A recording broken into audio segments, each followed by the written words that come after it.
Laura Kunsberg, who's, again, outside number 10, and we're waiting for the Prime Minister to come. There's the stand just being put in place, meaning he's about to come out. There Laura.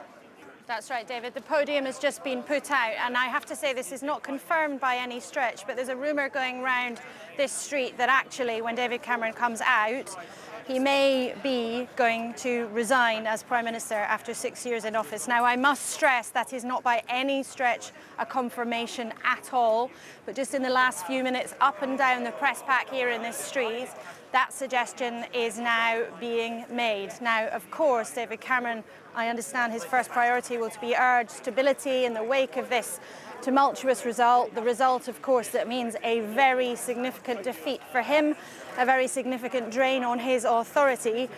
Senior Tories have said privately and publicly that actually they do not believe that he has to go, but it sounds as if he has made that personal calculation that actually it might be the right thing for him to do that. But I must stress that is not confirmed by any stretch. But the suggestion, as these things often happen, the rumour swirls up and down Downing Street on a morning such as this, of huge political import, that David Cameron may be about to announce that he is leaving office. But again, David, I hate to sound as if I'm adding all sorts of caveats, but we can't be clear about that quite yet. Fair enough. We'll hear from the horse's mouth, so to speak, in a moment. Anna Soubry's with us, the business minister. What do you think he's going to do? Do you think he should go? Do you think there should be... I don't want him to go. I think he's... I voted for Ken. So I'm a late comer to the Cameroon camp. Ken Clarke? Yeah, in the election when we chose our leader. Yeah. And I think he's been an outstanding leader, Cameron. And I think he's been a great Prime Minister. But this must be a devastating blow to him, isn't it, personally? It's a devastating blow to our country. And I think there's a lot of people waking up this morning. And I include friends, because most of my friends are actually not politicians. I lead a fairly normal life. And I've spent a lot of time in the last few weeks on the streets I know. I'm an East Midlands girl through and through. I've seen stuff, I've heard stuff I've not heard since I was a student in Dalston back in the late 70s. What kind of stuff? People thinking that it's acceptable not only to shout traitor at you, but to stand and say, I'm voting out because I want these immigrants out. This is not a criticism of Kate Hoey, I make this clear, because I know Kate's a good woman and I know our views are exactly the same. But I think we have unleashed something, and I think I heard Chuka talking about the need now to repair, and he's right. I think that overlying tolerance of Britain has been removed from large sections, and if you look at the vote, I'm afraid it has to be said that there's been a large vote from white, working class, Labour areas. They're not going to listen to a liberal Tory like me, and they voted in the face of the fact that they've probably never even seen a migrant. But it's the fault of politicians, because you can't for decades say that the EU's pretty rubbish and the root of many of our concerns, and say that migrant workers need controlling, as opposed to saying how much they contribute, and then say to people, oh, actually, guys, in 4.5 months' time, not only ignore what we've been telling you, not me, I've always been hugely in favour of us staying in the EU, and then say to people, not only do you accept the opposite to what we've been telling you, but actually positively go out and vote for it. We can't be surprised at this in many ways. Prime Minister's coming out now with his wife beside him there, so that suggests a personal statement is going to come. Just taken part in a giant democratic exercise, perhaps the biggest in our history. Over 33 million people from England, Scotland, Wales, Northern Ireland and Gibraltar have all had their say. We should be proud of the fact that in these islands we trust the people with these big decisions. We not only have a parliamentary democracy, but on questions about the arrangements for how we're governed, there are times when it is right to ask the people themselves, and that is what we have done. The British people have voted to leave the European Union, and their will must be respected. I want to thank everyone who took part in the campaign on my side of the argument, including all those who put aside party differences to speak in what they believed was the national interest. And let me congratulate all those who took part in the Leave campaign for the spirited and passionate case that they made. The will of the British people is an instruction that must be delivered. It was not a decision that was taken lightly, not least because so many things were said by so many different organisations about the significance of this decision. so there can be no doubt about the result. Across the world, people have been watching the choice that Britain has made. I would reassure those markets and investors that Britain's economy is fundamentally strong. And I would also reassure Brits living in European countries and European citizens living here that there will be no immediate changes in your circumstances. There will be no initial change in the way our people can travel, in the way our goods can move, or the way our services can be sold. We must now prepare for a negotiation with the European Union. This will need to involve the full engagement of the Scottish, Welsh, and Northern Ireland governments to ensure that the interests of all parts of our United Kingdom are protected and advanced.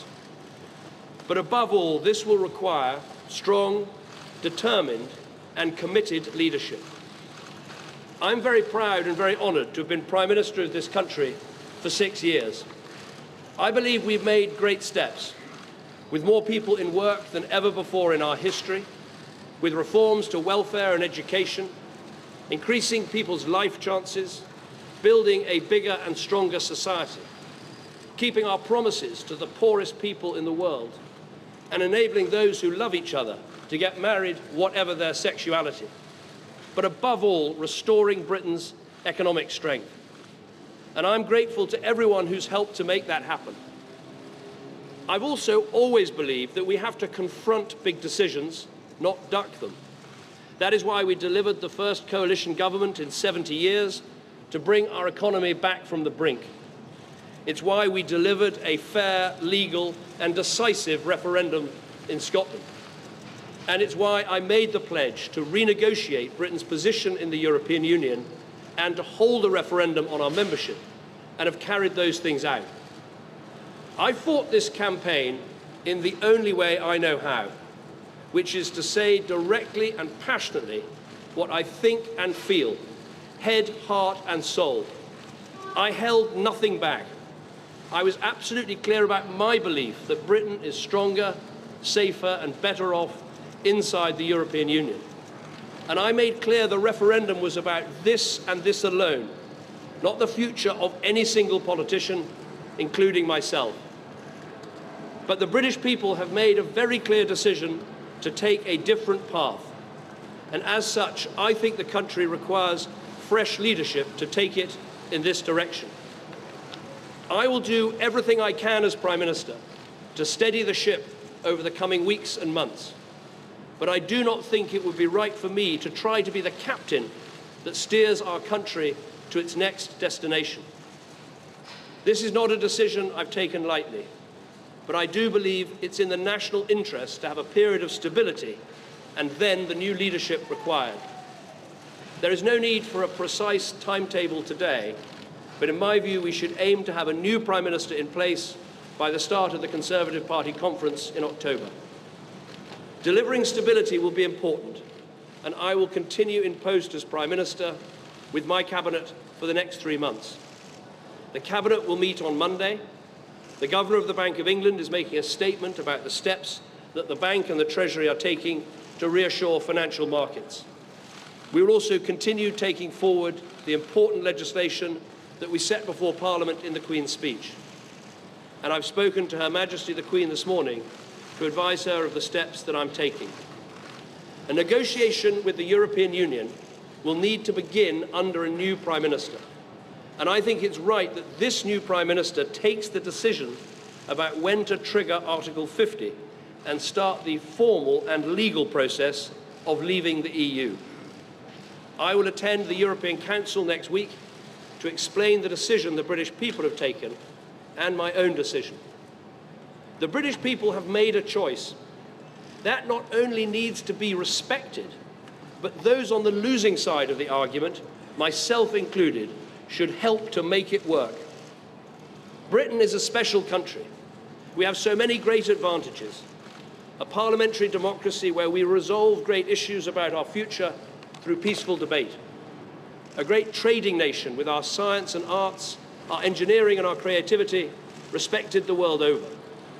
And while we are not perfect, I do believe we can be a model of a multiracial, multi-faith democracy where people can come and make a contribution and rise to the very highest that their talent allows.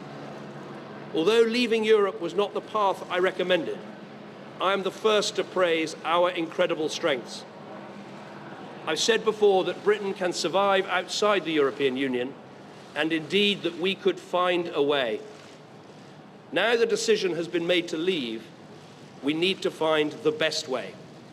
And I will do everything I can to help.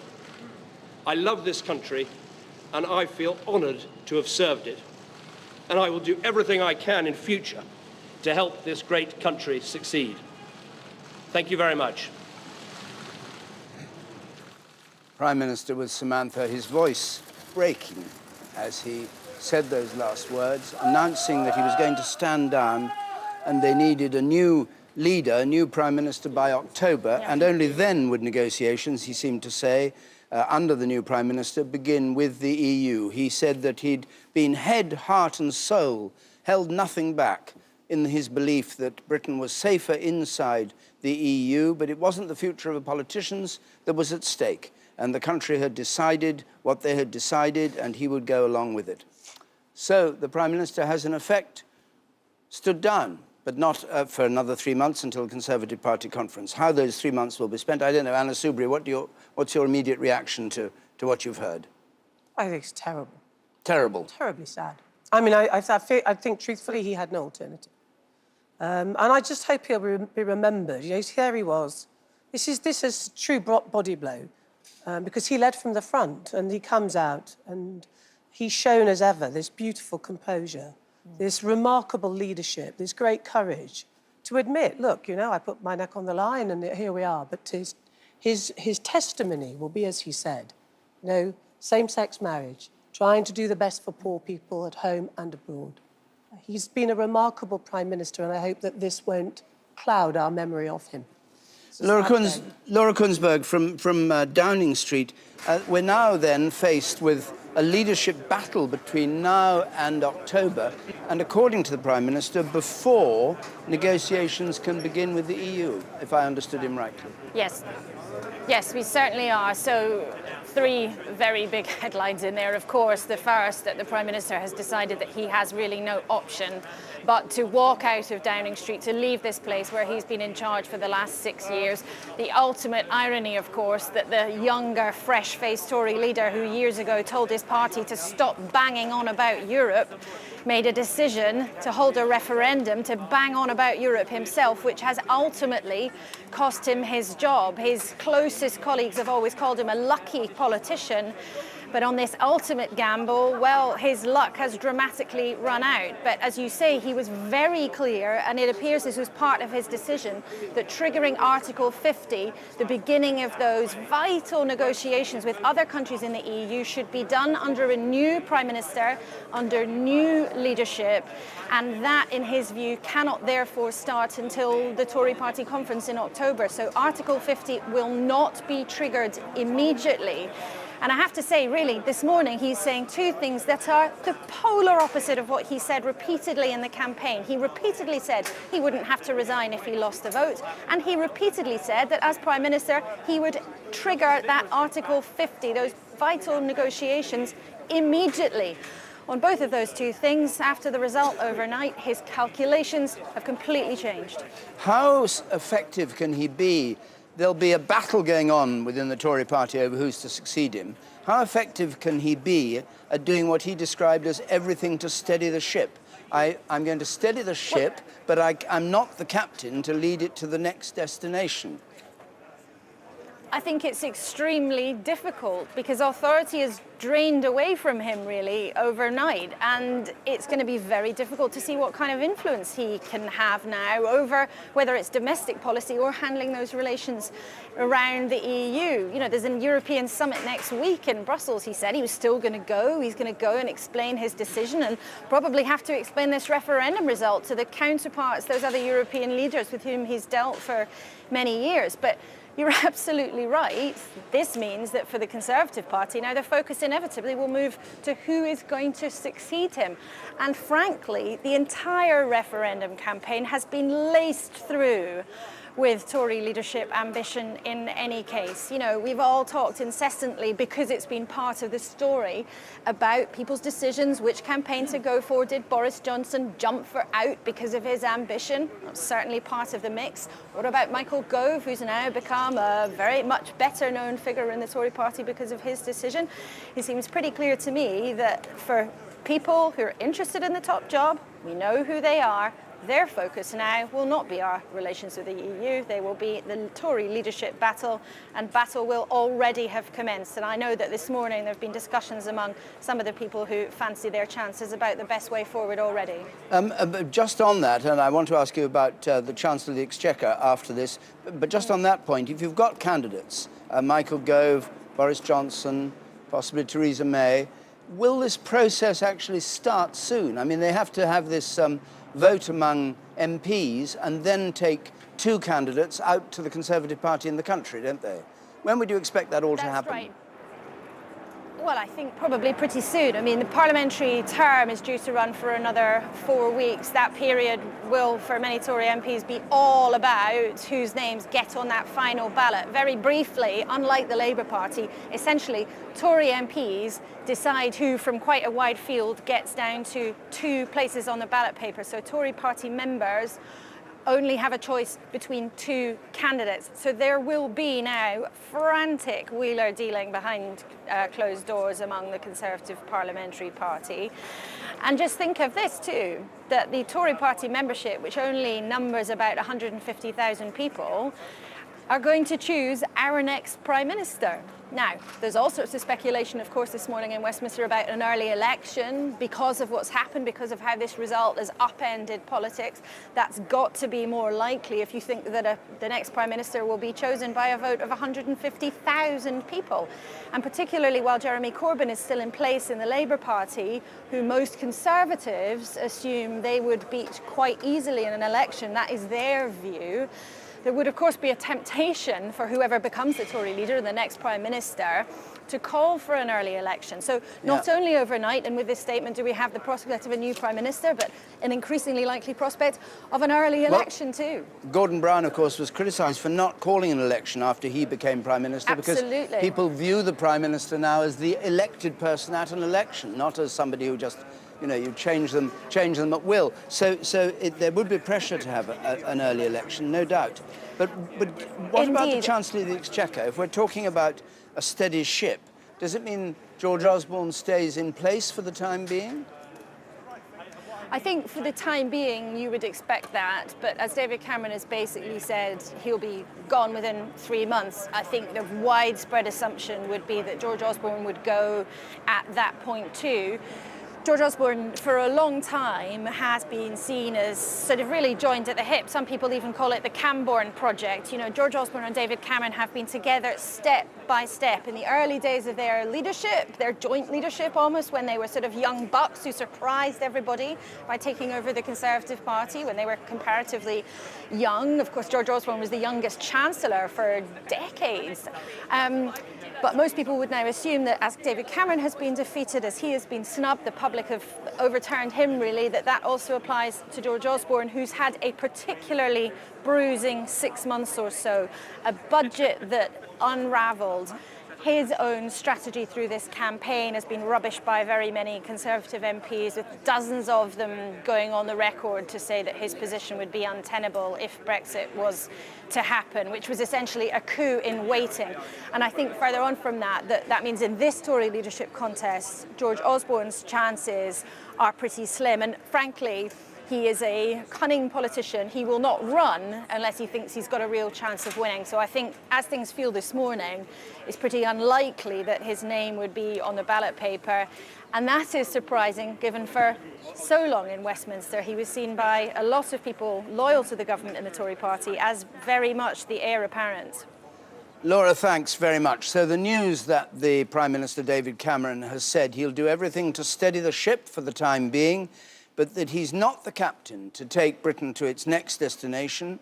And he believes that by October there should be a new leader. He's in effect triggered a leadership race. He's going to stand down. They need a new leader by October. He's told the Queen this, he said, and negotiations about a new Prime Minister will start, and he doesn't believe that the negotiations with the EU, that is the triggering of Article 50, which says, in effect, we want to leave, we have 2 years to discuss how we're going to do it. He doesn't believe that should happen right away, contrary to what he said during the campaign. He believes it should wait for the new Prime Minister to get in place. And then there's the whole argument about whether the new Prime Minister will feel he has the authority to do it without having a general election. So all that is for the future.